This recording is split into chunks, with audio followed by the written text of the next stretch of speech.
Welcome back. Today I wanted to go over the dev updates for Season 24 in Apex Legends. Let's get it. They say anti-cheat is one of the top priorities this season. So far, they've taken action on 1,200 accounts and counting. They've added a new machine learning module to counteract botting as well as other measures to counter teaming in-game. They said they'll be adding an unranked skill display for trios. Like in ranked, when you load up and you see how many gold, platinum, or diamond players are in the lobby with you, they will be doing the same, but it'll look a little different. They will have a graph. If your team is in the beginning of the graph, your team's skill compared to the rest of the lobby is low. Therefore, the lobby will be a bit more challenging, and vice versa. If you're at the end of the graph, your team is more skilled than the rest of the lobby. So that said lobby might be easier for your team. It allows you to game plan based on the overall skill of the lobby, bringing back queue time adjustments, and possibly bringing back rank placement games, which I'm not a big fan of. On to the weapon balance update. In the dev update trailer, they said they'll be buffing all weapons in the game. I don't know how to feel about this one, only because every season Apex weapons feel different. There's no consistency in their weapon system at all. I get it, you have to adjust, but the way a weapon shoots is not something you should have to adjust to every season. Just add new weapons if that's the case. Come up with a new weapon that counteracts another weapon that might be a problem. We'll most likely get more information on this when the new trailer comes out tomorrow, as well as I'm pretty sure they're probably going to drop patch notes too, so I'll go over that as well. In Season 24, you'll now be able to see every single drop location name when you're coming off of the drop ship, just like how they do it in Warzone and Call of Duty. Also, Assault Legends will be getting a rework similar to how they did the Support Legends previously. I seen that Ash will be the first one to get this rework, which I agree with. Since Ash has been introduced into the game, her abilities are somewhat lackluster. Her snare and her ult could definitely change the tides in a battle, but you could also select Raid, Alter, or even Octane for the same escape capabilities. Honestly, they all could use a rework if you ask me. Also bringing back 3 strikes and solos. I'm happy, but also gets me mad at the same time. They keep announcing game modes that they already had in the game. Stop taking them out if you're just gonna bring them back at a later date. You don't need to remove them to update it. They don't remove weapons and the weapons still get updated. So I don't get it. And last but not least, they're bringing something new to the game. It's called Arsenal Stations and Mythic Helmets. Arsenal Stations let you pick up weapons of your choice, allowing you to upgrade it with attachments. That's definitely going to come in handy, so you don't got to run around searching for loot if you just drop on an Arsenal Station. But I'm pretty sure other teams are going to drop on an Arsenal Station too, so it might just end up being hot drops, but still, it's useful. They could do is activate them later in the game, like how they do with the Evo Harvesters. Now on to the Mythic Helmets. These will only be found in Mythic Dens. When you pick it up, it overrides the player's armor to red no matter what level you are. I can see this being exploited, especially if you can drop it for your teammates and you all get red armor. Unless when you remove the helmet, you're left with whatever armor your accumulative damage got you to. But we will see. Now to go over the early patch notes.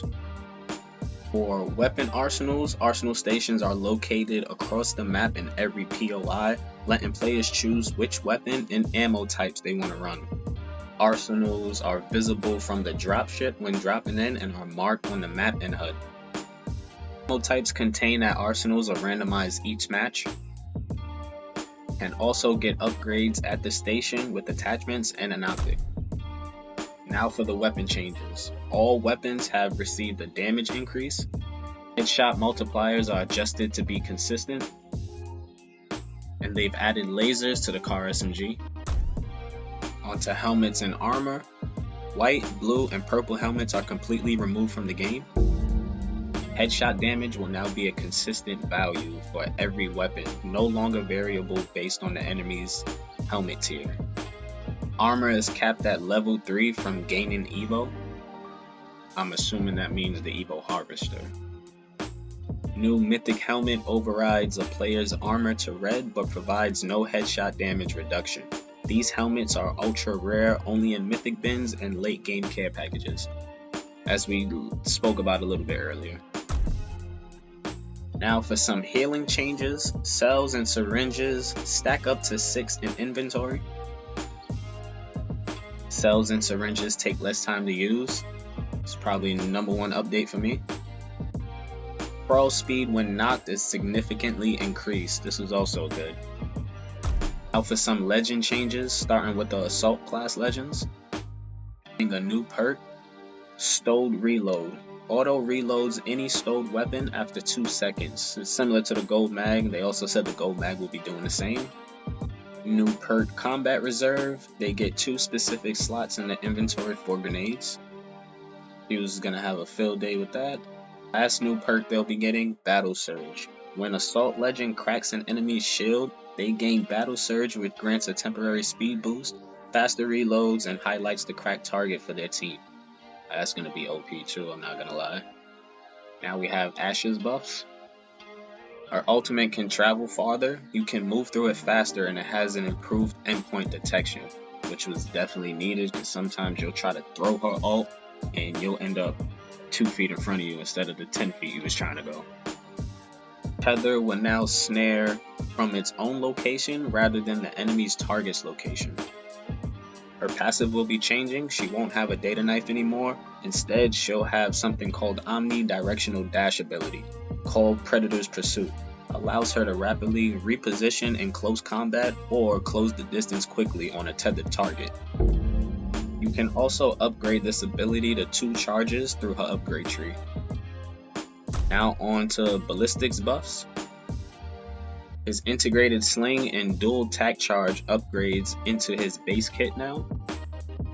His actual upgrade now doubles his tack charge. And his sling can now carry crate weapons with infinite ammo when his ult is active. And they have one thing for the support classes, they'll be removing the Heal Expert perk. And I'm assuming because the syringes and the cells would take a lot quicker to charge than how they used to. Ranked and matchmaking changes. They removed the count level requirement for ranked. Now replaced with challenges for players to prove that they are skilled enough and good enough teammates. Players need to complete all of these challenges to unlock ranked if they haven't unlocked ranked already. And players who already had ranked access, they'll just keep it. And for matchmaking, skill display now shown in unranked lobbies too, just like how we spoke about a little bit earlier. And last but not least, mythic weapons. They'll be releasing new versions of weapons inspired by legends. First one is going to be a Wraith inspired mythic R301. It will have a Void inspired look with a brand new animation for reloads and enemy knocks, and also new sounds. It will be available for purchase, which I'm not doing, and it'll also come with a mythic ordnance grenade skin for free during the milestone event. Or you can also acquire the mythic R301 by opening event packs for a chance to acquire it as one of the 36 possible prizes for the milestone event. What do you guys think about these updates coming in Season 24 Apex Legends? Drop it in the comment section below. If you found this helpful in any way, like, subscribe, and I'll catch you in the next one.